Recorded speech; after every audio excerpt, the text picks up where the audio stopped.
सुद्धा बोललेलो आहे आणि मी प्रामाणिकपणे काम करतोय, पालकमंत्री काम करतायत, मुख्यमंत्री महोदय आमच्या पाठीशी आहेत आणि मला विश्वास आहे की सोलापूरला न्याय देण्याचं काम मुख्यमंत्री महोदय करतील।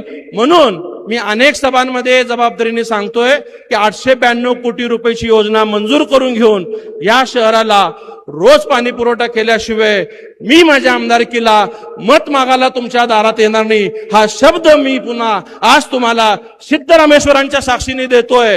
जर मी माझ्या लोकांना रोज पाणी देऊ शकत नसेल तर मला अशी आमदारकी नकोय, मी माझ्या असा आमदारकीचा त्याग करेन, हा शब्द सुद्धा परमेश्वराला साक्षी ठेवून आज पुन्हा आपल्याला जबाबदारीने देतोय। अनेकांनी म्हणलं हे निवडणुकीला बोलतोय, निवडणुकीचा स्टंट आहे, हा निवडणुकीची वेळ मारून नेण्यासाठी बोलतोय, परंतु माझा अभ्यास करा।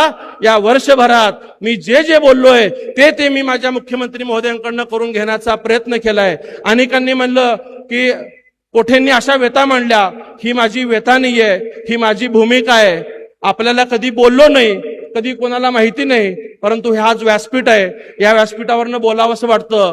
मागच्या 3 महिन्यापासून मी माझ्या डोक्याला फेटा बांधून घेत नाही, मी संकल्प केलाय जोपर्यंत आमच्या महिलांना रोज पाणी पुरवठा देणार नाही तोपर्यंत कुठल्याही फेट्याचा सत्कार मी स्वीकारणार नाही। मी तुमचा भाऊ म्हणून तुमच्या कामासाठी, तुमच्या पाण्याच्या प्रश्नासाठी प्रामाणिकपणे काम करेल, हा विश्वास देतोय।